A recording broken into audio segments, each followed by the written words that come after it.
ফুটবলকে কলঙ্কিত করার জন্য যা কিছু করা প্রয়োজন সবকিছুই করা হলো মিশরের বিপক্ষে। আর এত কিছুর পরেও একটা বিশেষ শ্রেণী নির্লজ্জের মতন বিজয় উল্লাস করছে। তাদেরকে সত্যিকার অর্থে ফুটবল ফ্যান বলবেন নাকি অন্য কিছু বলবেন সেটা আপনার ব্যক্তিগত ব্যাপার। ম্যাচ শেষে মিশরের যে খেলোয়াড় চোখের জলে কান্নায় ভেঙে পড়লেন এবং বললেন রেফারি আমাদের সাথে অন্যায় করেছে, জুলুম করেছে, আমাদের স্বপ্নটাকে তিনি শেষ করে দিয়েছেন। তার এই কথাগুলো কি একেবারেই অসত্য? একটু ডিকোড করার চেষ্টা করি। একই সাথে তিনি একটা কোরআনের আয়াত পড়েছেন, সেটা নিয়ে ভিডিওর শেষ অংশে একটু বলার চেষ্টা করব। প্রথমত, রেফারির যে সিদ্ধান্তটাকে বাংলাদেশের এক শ্রেণীর মানুষ ডিফেন্ড করছেন যে মোহাম্মদ সালাহর এই সিদ্ধান্তটা, অর্থাৎ সালাহকে যেভাবে ট্যাকেল করা হয়েছে ওটা পেনাল্টি ছিল না। পুরো ব্যাপারটাকে শুধুমাত্র এই একটা জায়গায় কুক্ষিগত করলে তো চলবে না, এবং পুরো বিষয়টা ভালো করে পার্ট বাই পার্ট একটু খুলে বলার চেষ্টা করছি, বোঝার চেষ্টা করেন। একেবারে সর্বপ্রথম যখন মিশরের একটা গোল বাতিল করা হলো, গোল হয়ে যাওয়ার পরে ভার চেক করে জানালো এটা ফাউল ছিল, তাই তো? এই যে চিত্রটা আপনারা দেখছেন, এই চিত্রে আপনার কাছে এটা দেখলে ফাউল মনে হবে, এবং এই যে সিদ্ধান্তটা আসছে, এই সিদ্ধান্তটা কে দিয়েছে? ভার দিয়েছে। এবার একটু লক্ষ্য করেন, একদম শেষ দিকে এসে মিশর যখন, অর্থাৎ মোহাম্মদ সালাহ যখন ডিবক্সের মধ্যে ঢুকে যায়, এক শ্রেণীর অ্যানালিস্ট এইটাকে ডিফেন্ড করতেছে যে সালাহকে কোনোভাবেই ফাউল করা হয় নাই এবং এটা ফাউল নয়। ভালো করে কথাটা বোঝার চেষ্টা করবেন। তারা শুধুমাত্র সালাদটাই দেখেছে, অন্য আর একটা জায়গায় যে ইনসিডেন্ট ঘটে যাচ্ছে সেটা তাদের নাই, সেখানে তাদের চোখ নাই। কারণ লজ্জা থাকতে হবে তো। নির্লজ্জের মতন যদি এইরকম জয়ের পর উল্লাস করতে পারে, তাহলে ওই লজ্জাটাকে বাদ দিয়ে থুয়ে এই একটা জায়গা নিয়ে তো পড়ে থাকবে, এটাই তো স্বাভাবিক। কেন আমি এই কথাগুলো বললাম? শুনতে তিতা লাগতেছে, লাগাটাই স্বাভাবিক। আমি ধরে নিচ্ছি মোহাম্মদ সালাহর এইটাকে ট্যাকেলটা ফাউল হয় নাই এবং এটা রাইট, কিন্তু ডিবক্সের মধ্যে ম্যাক অ্যালেস্টার যে আরেকজন খেলোয়াড়কে ফেলে দিচ্ছেন, এই জায়গাটা কেন ফাউল ধরা হলো না? এখন কথা হচ্ছে, গোল হয়ে যাওয়ার পর মিশরের একটা জায়গা, একটা সিদ্ধান্তকে ফাউল হিসেবে কনভার্ট করে দেওয়া হলো, আবার একই জায়গায় মোহাম্মদ সালাহকে ফেলে দেওয়া হলো, ওটাও ফাউল হলো না। তার অন্য পাশে ম্যাক অ্যালেস্টার আরেকজনকে ফেলে দিচ্ছেন ধরে টেনে হিচড়ে, সেটাকেও ফাউল ডাকা হলো না। রেফারি এগুলো দেখেন নাই, খুব ভালো কথা দেখেন নাই, কিন্তু ভার কি করেছে? ভার এই সিদ্ধান্তটা কিভাবে এড়িয়ে যায়? এদিকে গোল হলে গোলের পরে আর ভার চেকিং করার প্রয়োজন হয় না, আবার অন্যদিকে যদি গোল হয় তাহলে ভার চেক করার খুব প্রয়োজন হয়। এইটাকে আপনি কি বলবেন? চুরি বলবেন? এই নোংরামিটা আসলে কোন পর্যায়ের নোংরামি বলবেন? এবং এইটাকে আবার ডিফেন্ডও করছেন এক শ্রেণীর টপ ক্লাস লোক। বাংলাদেশের কিছু অ্যানালিস্ট আছে, এটাকে আবার ডিফেন্ড করে যাচ্ছেন। এখন বলবেন, ভাই আপনি বুঝেন না, আপনি বাংলাদেশের একজন ক্রিয়েটর, আপনি কি বুঝেন? আমি তো আসলে বুঝি না। তো আমার যদি কথাটা আপনার ভালো না লাগে, তাহলে যারা খেলেছে তাদের কথাটা মানেন। মিশরের কোচ তিনি সরাসরি বলেছেন আর্জেন্টিনাকে টুর্নামেন্টে টিকিয়ে রাখার জন্য শুধুমাত্র খেলাটা আয়োজন করা হয়েছে, এবং যতক্ষণ আর্জেন্টিনা টিকে থাকবে এতে ফিফার ইনকাম বেশি, এই কারণেই তাদেরকে রাখা হয়। সিদ্ধান্ত আমাদের বিপক্ষে যায়। আজকের দিনে আমরা সেরা ফুটবল খেলেছি, গোটা বিশ্ব দেখেছে আমাদের সাথে কি অন্যায় করা হচ্ছে। এখন আপনি বলবেন, ভাই এটা তিনি হেরে গেছেন বিধায় এই ধরনের কথাবার্তা বলছেন, হেরে যদি না যেতেন তাহলে এই কথাগুলো বলতেন না। ঠিক আছে, ম্যাচ যেহেতু শেষ, ম্যাচের পরে ফুটবল নিয়ে যারা সবসময় কথাবার্তা বলেন, তাদের মধ্যে যদি কেউ এই ধরনের বিষয়গুলো তুলে ধরেন, তাহলে কি আসলে বিশ্বাস করবেন না? আমাদের বাংলাদেশের আমার কথাই আপনি বাদ দেন, আমার কথাটা আপনার ভালো লাগলো না, না লাগতেই পারে, কিন্তু দেশের বাইরে যারা ফুটবল নিয়ে পড়ে থাকে তারা যদি বলে, তাহলে সেটাকে আপনি অস্বীকার করতে পারবেন? জেমি কারাগার তিনি কি বলেছেন? ভারের কারণে মিশরের যেই গোলটা বাতিল করা হয়েছে, এই গোলটা যদি অন্য কোনো দলের বিপক্ষেও হতো তাহলে এটা গোল হিসেবেই ধরা হতো। আপনি যদি ইংলিশ প্রিমিয়ার লিগ বা অন্য কোনো লিগের কথা বলেন, সেখানে যদি ভার চেক করা হতো তাহলে এটা গোল হিসেবেই গণ্য হতো। এখন তার কথাটা আপনি কিভাবে ফেলে দেবেন? ওনার কথাটাকে আসলে আপনি ফেলে দিতে পারেন? এই যে জেমি কারাগার যে কথাটা বললেন, তারপরে স্প্যানিশ একজন জার্নালিস্ট তিনি পরিষ্কারভাবে আরো একটা কথা বলেছেন, কাতারে যেটা ঘটেছে সেটাই কি যথেষ্ট নয়? আর্জেন্টিনাকে ফিফা সহযোগিতা করছে, এটা বন্ধ করা উচিত। এই যে একজন জার্নালিস্ট বললেন, তারটাও কি আপনি ফেলে দিতে পারবেন?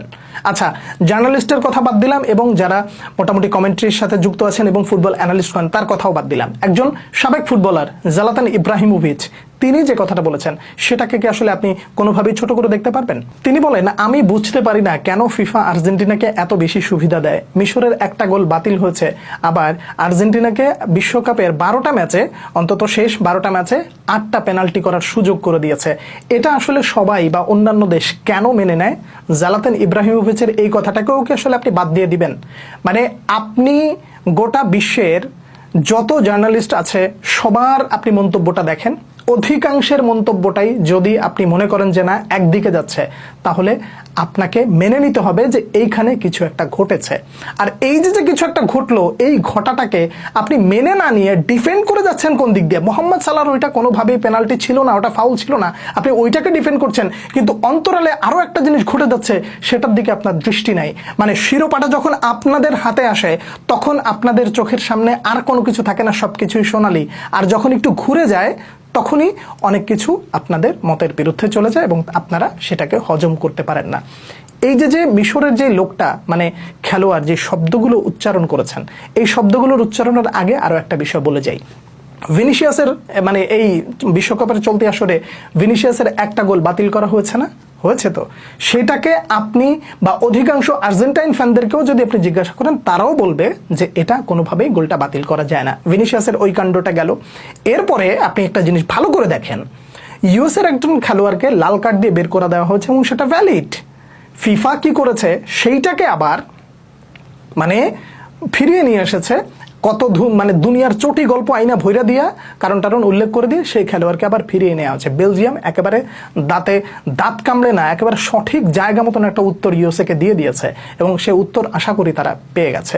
দেখেন, মিশরের ম্যাচ, আর্জেন্টিনার সাথে মিশরের ম্যাচটা শেষ হয়ে যাওয়ার পর যখন কলম্বিয়া এবং সুইজারল্যান্ডের মধ্যকার খেলা হয়, তখন গ্যালারিতে বসে নির্লজ্জ, ইতর, ছোট লোক, এই অসভ্য ফিফা সভাপতি, তিনি এবার মিশরের পতাকাটা নিয়ে নির্লজ্জের মতন দাঁড়িয়ে গোটা বিশ্বকে দেখাচ্ছেন, দেখেন আমি এটা করি, কি বলে, আমি মিশরের অনেক সাপোর্ট। কিন্তু এই নির্লজ্জটা বাংলাদেশের এই যে মানে যারা মানে সালার এই গোলটাকে বা এটাকে ডিফেন্ড করে যাচ্ছে, এই নির্লজ্জদের মতন ফিফা সভাপতির এই যে নির্লজ্জতা, ভালো করে একটু দেখেন। একদিকে সে কি করলো, পতাকা হাতে নিয়ে করে মানে বসে আছে এবং সবাইকে দেখাচ্ছে মিশর অনেক ভালো খেলেছে, মিশরকে আমি সমর্থন করছি। আর খেলা চলাকালীন সময়ে যখন আর্জেন্টিনা গোল করে ইয়া করে ফেলেছে, কামব্যাক ডান করে ফেলেছে এবং জয়টা নিশ্চিত হয়েছে, তখন গ্যালারিতে বসে বসে তিনি আনন্দ উল্লাস করছেন। যখন আর্জেন্টিনা পিছিয়ে পড়ছেন, তখন তিনি মনের দুঃখে চোখ মুখ মানে ভাঁজ টাচ করে একদম বেকায়দা অবস্থা হয়েছে। আপনি কোনটাকে আসলে আপনি মানে সমর্থন করবেন? এই সব কিছুকে যদি আপনি সমর্থন করেন, তাহলে আপনাকে আসলে ফুটবল ফ্যানদের কাতার থেকে বের করে দিয়ে আপনাকে একটা বিশেষ মানে দলের সমর্থক হিসেবেই বলতে হবে, এর বাইরে অন্য কিছু বলা যায় না। এবার আসেন, এই যে কোরআনের আয়াতটা যে পড়েছে যে হাসবুনাল্লাহু ওয়া নি'মাল ওয়াকিল, আমাদের জন্য আল্লাহই যথেষ্ট, একটা জিনিস খুব ভালো করে মনে রাখবেন, আমি আজ বাদে কাল পৃথিবী থেকে চলে যেতে পারি, কিংবা পরবর্তী প্রজন্ম যখন আসবে তারাও এই জিনিসগুলো মনে রাখবে। আপনাদের কাছে একটা খোলামেলা আলাপ বলে যাই, আর্জেন্টিনা ইংল্যান্ডের সাথে যে অন্যায়টা করেছিল, অর্থাৎ ম্যারাডোনা ওই যে হাত দিয়ে গোল দিয়ে যে অন্যায়টা করেছিল, ইংল্যান্ডের সাথে যেই আচরণটা করেছিল ম্যারাডোনা, সেটার জন্য তারা একটা দীর্ঘ সময় কিন্তু পস্তাইছে এবং মানুষের কাছে আজ অব্দি চোরের লকব হিসেবে তাদেরকে মোটামুটি মানুষ পরিচিতি দেয় এবং একই সাথে তাদের অর্জনকে মানুষ খাটো করে দেখে। আর মিশরের সাথে যেটা হলো, এগুলোর জন্য আর্জেন্টিনা দীর্ঘদিন পস্তাবে। মিশরের খেলোয়াড়ের যে মনের যে আক্ষেপ, দুঃখ, কষ্টটা, এই যে ব্যাপারগুলো ঘটে গেছে না, এইগুলো মানে একটা বদদোয়ার মতন থেকে যাবে এবং একটা ফুটবল মানে নেশন উঠে আসতে মানে তাদের উপরে একটা কালো ছায়া থেকে যাবে।